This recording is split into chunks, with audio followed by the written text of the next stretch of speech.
Sahabat Kairos yang dikasihi Yesus Kristus, firman Tuhan yang memberkati pada hari ini diambil dari kitab Yohanes 15 ayat 15. Aku tidak menyebut kamu lagi hamba, sebab hamba tidak tahu apa yang diperbuat oleh tuannya, tetapi aku menyebut kamu sahabat, karena aku telah memberitahukan kepada kamu segala sesuatu yang telah kudengar dari Bapa-Ku.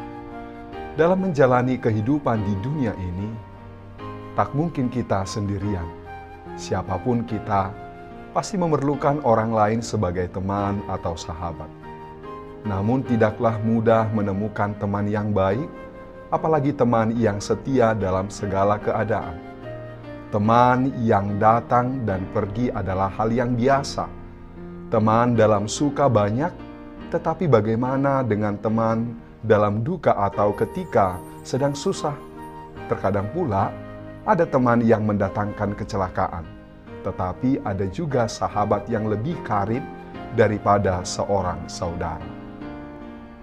Tuhan Yesus tidak lagi menyebut kita sebagai hamba tetapi sahabat, sebuah sebutan yang sangat istimewa.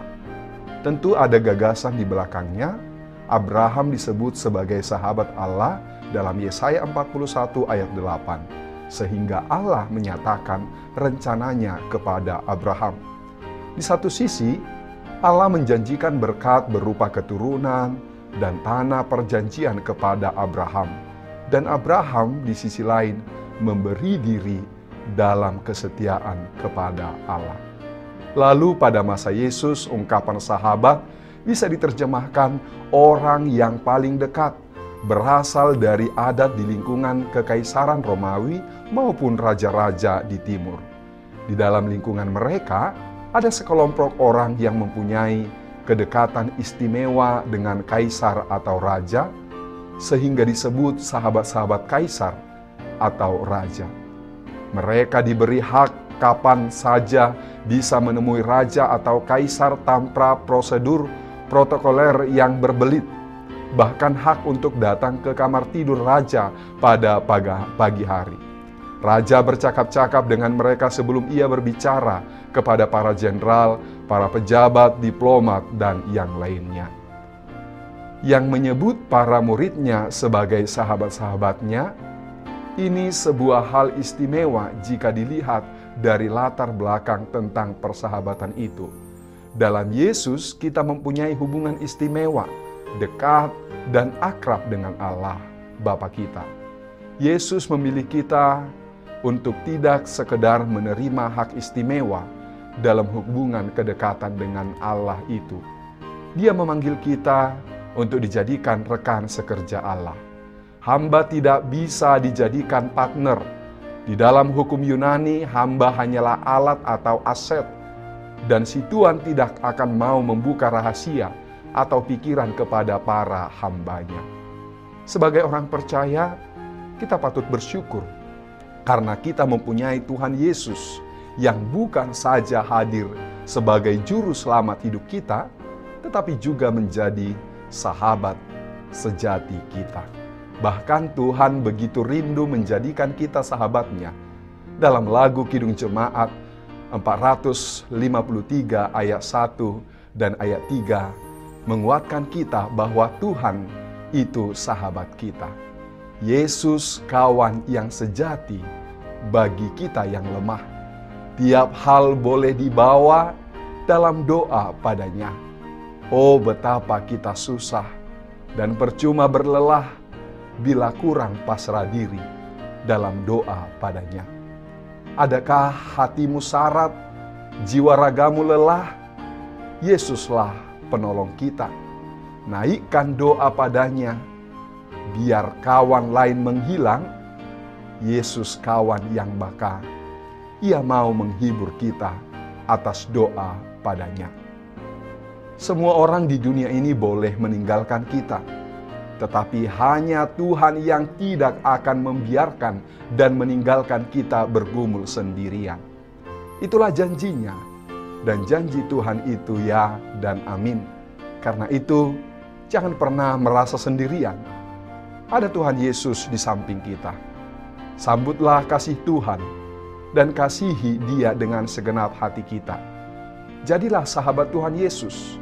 Kalau kita percaya bahwa Dia adalah juru selamat dan sahabat yang terpercaya, maka sebesar apapun persoalan yang kita alami, seberat apapun pergumulan yang ada, kita akan sanggup berkata, segala perkara dapat kutanggung di dalam Dia yang memberi kekuatan kepadaku. Amin. Selamat beraktivitas, Sobat Kairos. Tuhan Yesus memberkati. Shalom.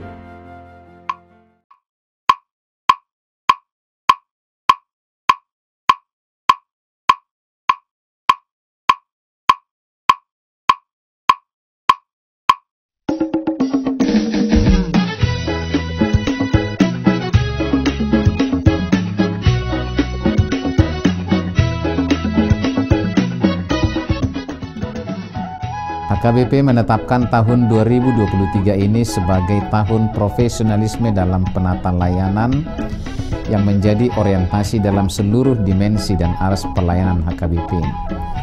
Orientasi pelayanan ini adalah sebagai upaya menunaikan panggilan gereja secara profesional dengan terang tema, kerjakanlah keselamatanmu dengan takut dan gentar, dari Filipi 2 ayat 12, dan subtema mewujudkan penata layanan Hajuara Bagason yang profesional di tengah-tengah gereja dan masyarakat demi pelayanan jemaat dan penata layanan keuangan untuk menjadi gereja lebih mandiri, berkeadilan, bersukacita, dan meneladani Kristus.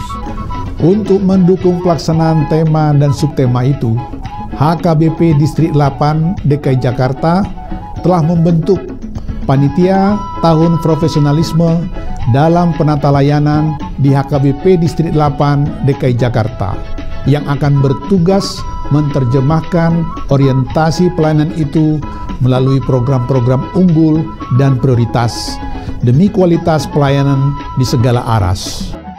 Program unggulan dan prioritas didesain dalam bentuk pembinaan, pelatihan, pendampingan, hingga penguatan bagi para pelayan tahbisan, pelayan non-tahbisan, dan seluruh warga jemaat.